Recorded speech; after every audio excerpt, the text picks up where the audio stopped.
Yeah, I like one of the big things that I love about Yuzu is I get customers that like never had ramen or think that this ramen is like the top ramen that's equivalent to like 50 cents package, and they like try it and then they're like, holy crap, this is completely different. Like everything about it is different. Flavor profiles, textures, like all that. I think like that's probably my favorite part is like seeing looks on customers' face when they order something that they don't know and then they try it, they're like, whoa, this is completely different. Now they go home and like they do like XYZ research on this and it's like, wow, I love this stuff.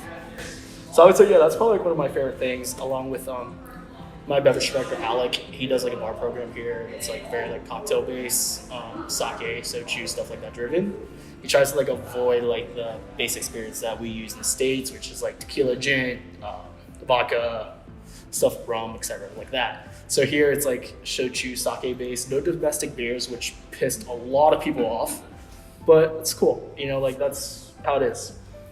We do like all like microbrewed Japanese beers, craft beers, like IPAs and stuff like that. You know, we get beers that very few people in the city really carry, and same thing with like sake and stuff like that. So we wanted to like really like deliver like a unique experience that's like completely different from your standard like Ichiban.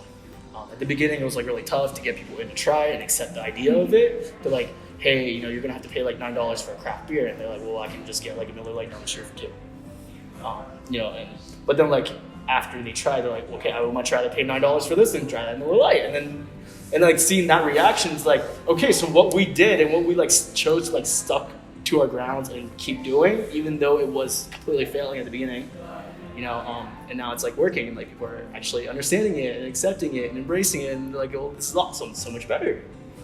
So one of my favorite chefs of all time is David Chang, and this guy like started this like whole like ramen boom in like 2014, 15ish with the noodle bar. Or I think it was Momofuku, the noodle bar, and that's like one of like the first places that I've had ramen. And he kind of like, you know, like he was like the first pioneer to take like Japanese ramen and tweak it to like almost like an Americanized version.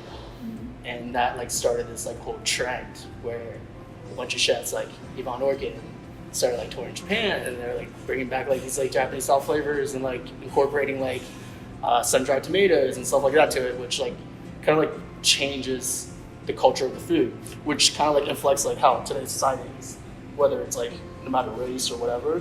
Everything is kind of like blended together. You know, like you're from a different area than I am, so that you vice versa.